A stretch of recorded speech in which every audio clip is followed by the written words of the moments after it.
In our first ever NordVPN Android tutorial, I'll show you every detail of downloading, setting up, and navigating this app in only 10 simple steps.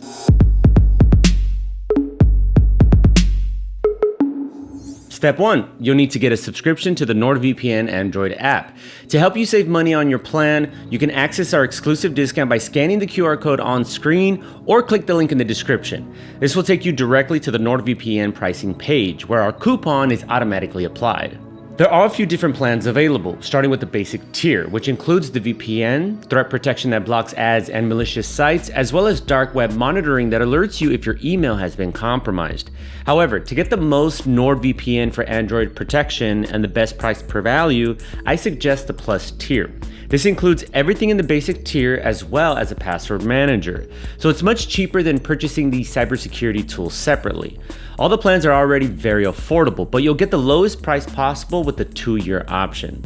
Now it's time to download the app. I recommend doing it from the official website. This way you'll always have the latest version, and features like ad blocking will work properly without any meddling from Google.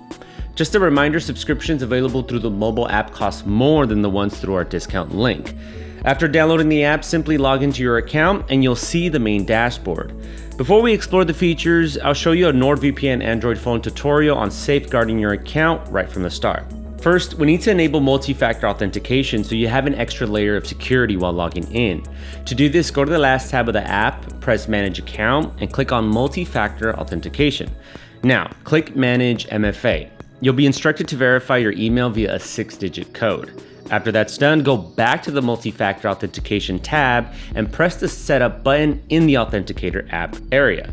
This will generate a QR code that you can copy and paste into your Authenticator app of choice, then hit continue.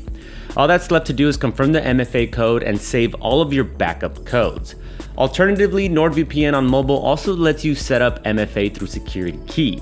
This method offers a few different physical key login options.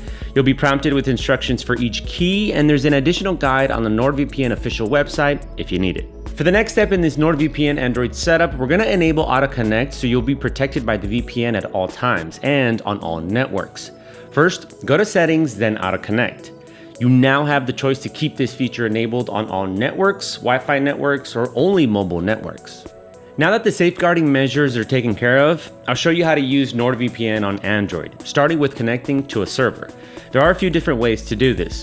By selecting the Secure My Connection button, you'll automatically be connected to the closest and fastest server. The server map is an easy way to browse through the worldwide locations. Then click one to connect. Or you can scroll through countries by clicking All Locations or tapping on the search bar. Plus, opening the 3 dots next to the country also shows any available cities. When you find your preferred server, just click on it to connect. Or the most convenient way to find a specific place is to just type a name into the search bar and directly click on the server from there.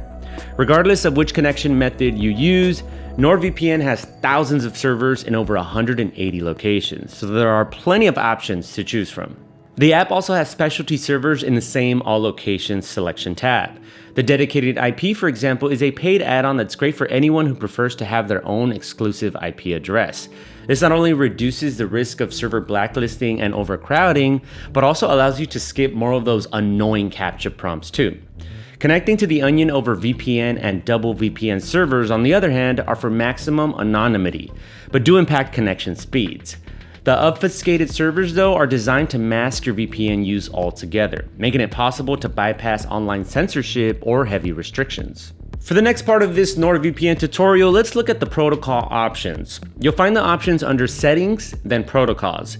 In general, I suggest keeping it on the automatic setting, as it provides the smoothest experience. However, there are times when switching the protocol can help with connectivity. For example, NordWhisper is designed to navigate through restrictive networks while maintaining security. To save money while getting this level of customizable online protection for your Android, be sure to use the discount link in the description. Next up in our NordVPN Android tutorial is learning how to use threat protection, which filters out scam sites, trackers, and ads so your browsing feed is clear and safe. Navigate to the second tab at the bottom and press Turn On below Threat Protection. You have a choice between only using it when the VPN is connected or having it always on. To prevent exposure to any adult content online, I suggest enabling the adult site blocking toggle as well. Moving over to the third tab at the bottom of the NordVPN Android app. This products section is where the dark web monitoring and meshnet features can be found. Once you've clicked on dark web monitoring, you can add your email addresses, and this feature will scan the dark web and notify you if your personal data or passwords are ever found in a breach. The next feature, meshnet, is pretty niche, so not everyone will need it, but it's a nice option for tech-savvy people. It allows you to remotely connect multiple other devices to your own, so it's ideal for file sharing. Going back to the Products tab, click on Meshnet, then enable the toggle and accept any permission pop-ups, if prompted. When learning how to use NordVPN on Android, there are a few final features you'll be able to configure. The split tunneling feature can be found by clicking on the profile icon, then settings, then selecting split tunneling and enabling the toggle. From here, you can pick between disabling the VPN for selected apps or enabling it. After choosing one, you're free to add any apps or websites that you'd prefer the VPN to be routed through or exempt from. If you find a server that you'd like to automatically connect to in the future, then go to the profile icon, settings, and select preferred location. Now you can choose from the fastest server, a dedicated IP, or a specific location, and the VPN will connect you to it in the future. There's an additional Android exclusive feature, tapjacking protection, that prevents you from ever clicking on malicious apps that set vulnerability traps, such as dangerous permissions, pop-ups, or prompts. To steer clear of these threats, navigate to Settings, find tapjacking protection, then enable the toggle. You can also enable the unsafe Wi-Fi detection, which alerts you if you're ever connected to an unsafe Wi-Fi network without the VPN.